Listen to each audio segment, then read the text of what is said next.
Hello and welcome to the Horti-Culturalists. We post every week, so don't hesitate to subscribe, like and press the alert button. And Mr. Ryan, why are we wandering through your fabulous garden this gorgeous afternoon? I'm going to show you something that you've never seen before. I wouldn't bank on it. Okay, well here we are. Let's spin around, as Kylie Minogue so famously said, and ta-da! This is my succulent roof. Of course it is, Stephen. Yes. Let's find out more. All right. Mr. Ryan, a succulent shed roof. That looks amazing. Now, I've heard of green roofs before, but this is amazing and it's on quite an angle. It looks like a gingerbread house. So tell us everything. Well, why, how, where, when? All right. Well, the why was partially due to the fact that I hate to see any space wasted. Yes. So I thought, all right, I've got a roof. Why not do something on it? So another growing space. Yeah, another growing space. With a very specific set of environmental Yes, there is. And I might add, this is a 45-degree angle on that roof. Yes. And I would never recommend anybody try to do what I did here. Why is that? Well, there was several black fingernails involved with hammering and what have you. Yep. And just getting the infrastructure in place was quite difficult. Yep. And then, of course, I had to test everything as I went along because I didn't spend money on buying the infrastructure that you can now get for this sort of thing. So this was actually made on the hop out of, well, not found materials, but yeah, repurposed to a large extent and, dare I say, done on the cheap. There's nothing wrong with doing it yourself. And we did. And how we went about it was I got some weld mesh, sort of inch square weld mesh, and I took that to a local engineering works and got them to bend the edges up to make the tray. That was then lined with shade cloth to give us something to hold things in place. Yep. And of course it's got a tin roof under it, a corrugated iron roof, so that gives the drainage. Right. So that was fine. Now, a quick question then. So the surface that you put on the tin roof is permeable? Yes, it's all permeable, so you've got the weld mesh and then the shade cloth in it. Right. So that was all put in place and lined. Yep. And then I realised that the steepness of the roof, I couldn't just fill it with potting mix because it was all just going to slide off. Slide off. Yeah, so That's physics, Mr. Ryan. That is physics. So what I then did was I built some timber framing with slats through it, and if you look at the roof really carefully, you can actually see that there's sort of bulges and ridges and things. So I made this timber frame that slotted down inside, and that's where the black fingernails and things came about, trying to hammer things that aren't actually against a hard surface. So you've terraced your roof, in effect? In a sense, I have. Then a neighbour had a roll of that geotech fabric that the councils and road people use in gutters, and he was very kind in supplying me with a sheet of that. Yeah. I used that as the surface over the top. In between is actually potting mix that I put some water-saving granules in. Regular potting mix? Yeah, it was just regular potting mix. You didn't mix sand or No, just a normal, good quality nursery-type potting mix. Okay. I did put these water-saving granules in it, hoping that might make a difference. Whether it has or not, I don't know. Yeah. And then I put the geotech fabric over it, and then I just slotted V-shaped cuts in it with a sharp knife, and then poked all of the succulents down into the holes and hopefully got them in contact with the potting mix below. All right, here you can see the weld mesh that I had bent up to make the frame with. You can also see the white shade cloth that I used to line it, and just behind that is part of the wooden frame that is holding all the potting mix in place.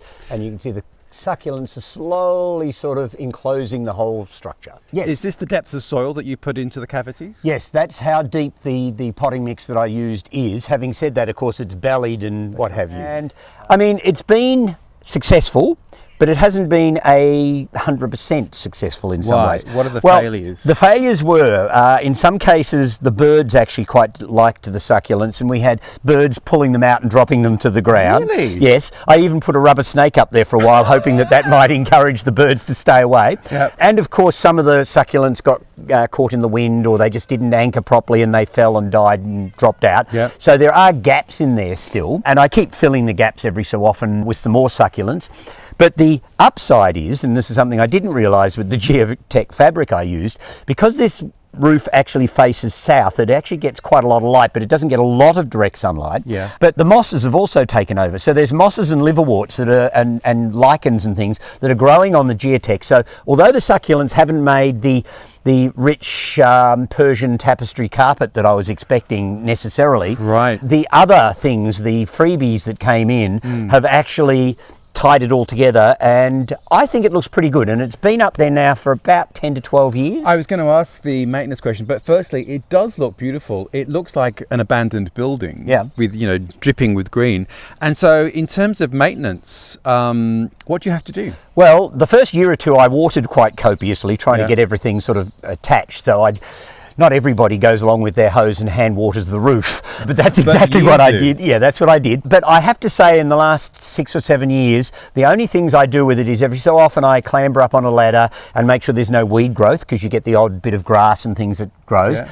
I have to clean twigs and things off as well that get caught on the succulents when we have a storm. That's not major. No, it's not. And every so often I shove a new one into a gap where one has failed on me. And that's all I do. So the succulents have obviously multiplied, and the ones that are thriving are really thriving. Yeah, but you find a lot of those succulents now they've actually rooted down onto the geotack fabric, and I'm assuming the roots are going through it and are actually getting towards the potting mix below.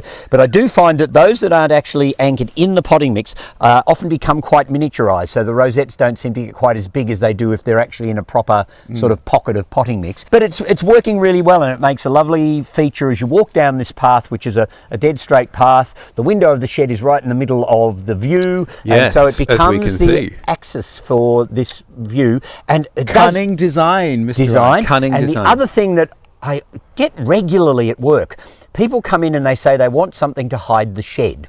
Right. And my comment is usually, why have you got an ugly shed? It doesn't actually cost that much to build a nice structure that you can then decorate in some way or another, but you don't actually have to hide it. So, you know, I think everything within a garden should be like that. When we bought this block, there was an old tin shed, one of those dreadful ones with a little slat window and the flat roof. That's a pack type thing that you buy at the big hardware stores. I couldn't get rid of it fast enough, but it was so hideously ugly, I couldn't see how I could possibly live with it.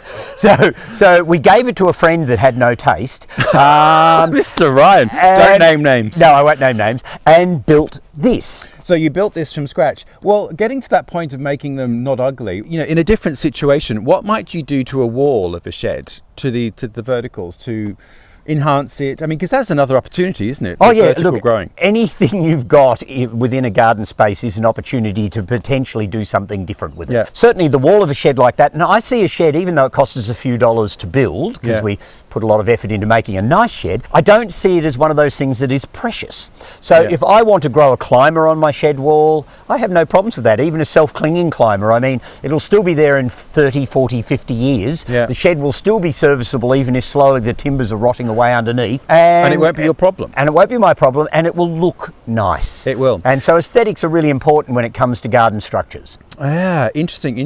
And just a practical point then, so having a green roof on the roof doesn't affect the roof's capacity to be a roof in terms of its water protection for the building? Well, everything that goes through those succulents, through the fabric, hits the tin roof underneath and then just runs down. So I'm assuming, I haven't looked under there in a long, long time, but I'm assuming the tin roof underneath that succulent roof is actually perfectly fine. So it should be good. Well, we might get some ladders and go and have a closer look and just look at some of the techniques you use. And then we might also just look at some of the types of plants that you use and that you'd recommend in this climate, but perhaps other climates as well. Yeah, why not? Okay, where's the ladder? Good question. Mr. Ryan, it's like a beautiful fringe, it's like an eyebrow. We're sort of in a tropical rainforest of gorgeousness.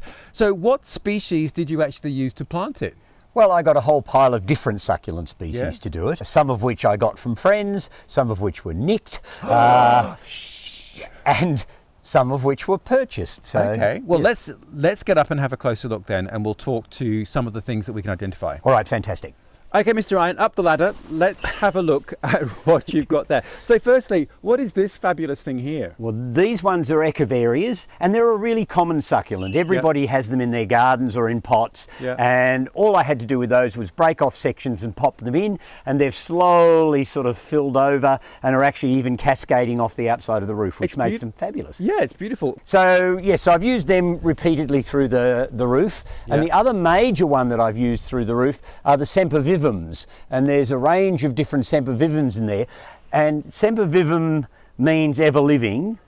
In other words, they're green all the time. Yeah. And their common name, funnily enough, is house leek. Ha! Because they love growing on roofs. Yes, and they often grow them on roofs in Europe. They're cold hardy succulents that come from the mountains of mainly Europe and into northern Africa. They actually were thought to keep houses from being struck by lightning. So that's why they put them on roofs. Do we have some peer-reviewed documentation about that? No. So what is the hardiness of a lot of these, given that you get the occasional frost and the occasional snow? Tough. I mean, Clearly. particularly the Sempervivums are very tough because they do come from high up in the mountains. They're often under snow for the winter. They can get hot and dry in the summer. They often grow in little pockets of rotted vegetation in amongst rocks, so they don't have a lot of root space to grow in the wild. So they are very tough. And I've seen Sempervivums growing on roofs in England and Europe and what have you. I've seen Sempervivums in the Maritime Alps in France growing in the wild, and they're right up high in the mountains. So they're remarkably tough plants. And what's this? I don't know. It looks like a Mesembryanthemum kind of thing. Well, it is. It's one of the ice plants because this was a gift, and it gets little tiny pink flowers on it in the spring, which are rather pretty, and it's quite nice just dangling off the roof. It looks gorgeous. It is. It's really pretty. So it's quite a range of different bits. So, Mr. Ryan, if you were going to do this yourself, what types of plant would you use? All right. Well, I'd select succulents that were either prostrate in form or were rosetting. I wouldn't use any of the big tall things because they're inclined to snap and break off and what have you. So things in the Echeveria group are great. The Sempervivums are ideal because they do make those lovely little rosettes. Many of the Sedums are really good and be worthwhile looking out for. And they're all clumping as well. They're all clumpy sort of things. And then you can use as a fringe something like these sort of ice planty type things, the Mesembryanthemums, which will just hang off the edges and just sort of soften the whole thing off. But it's all experimental. Try what you've got at hand. Go out and buy some interesting succulents that look like they might work. And of course, you'll have to adapt what succulents you use depending on your climate zone. I mean, you had trial and error. You had things that died, didn't work, taken by birds. Yeah, so all those things will happen. But, you know, in gardening, everything is 3 steps forward and 1 back. So there you go. There you go indeed. I think this is so beautiful. It looks gorgeous. The other question is, do all of these things flower? Most of them will, but some of them not very often. Right. So some will be annual flowering. In fact, with the Sempervivums, they only flower as the rosette is getting to a point where it's actually going to die. But then it produces pups. And and it has the pups coming up around it. Itself. So there is a sort of seasonal change with it. It does get a few flowers and make a bit of a statement at different times of the year. And I see there's quite a bit of moss. The moss is beautiful. Is that a negative or a positive? For me, it's a positive because the succulents haven't really meshed over the way I would have liked them to, or how I envisaged it in the first place. Then the geotech fabric is being slowly covered by the lichens and the mosses and things, which for me is a definite positive, and I quite like that sort of mossy look. It's a really interesting combination of dry tolerant succulents and in actual fact moisture loving mosses. So it's an interesting thing. Yes, it's beautiful, but it's a tapestry. So in the scale of kind of 1 to 10, you did this yourself. Yes. How difficult was it? If I'd known how much effort was going to go into creating this, I may not have actually gone down that path at all.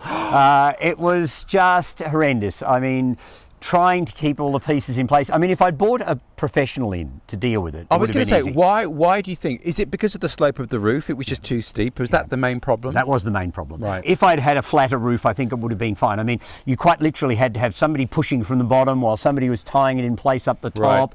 You had to hammer nails in all over the place, and they were being hammered in on a tin roof, which means that there wasn't a firm base below them, so things were bouncing out of place. And it was all being done on the run, so we just had to develop things as we went. Develop techniques. It was a bit frightening, really. But it looked stunning. So recommendations for someone else who wants to do a green roof in whatever context, whether it's a shed or actually on the main house, what would your key tips be? Well, the first thing is I'd probably bring the professionals in if you were in fact doing a large area. But a flat roof is much, much easier to deal with. Something like this is more complicated, but there are a lot of people manufacturing the sort of infrastructure that you can get nowadays. Both vertical and flat walls, green walls and green roofs. You know, this one is sort of between being flat roofed and vertical, so you'd probably use the infrastructure that you'd use on a vertical level sort of surface. But of course, if you're handy, unlike me, then why Pretty not? handy.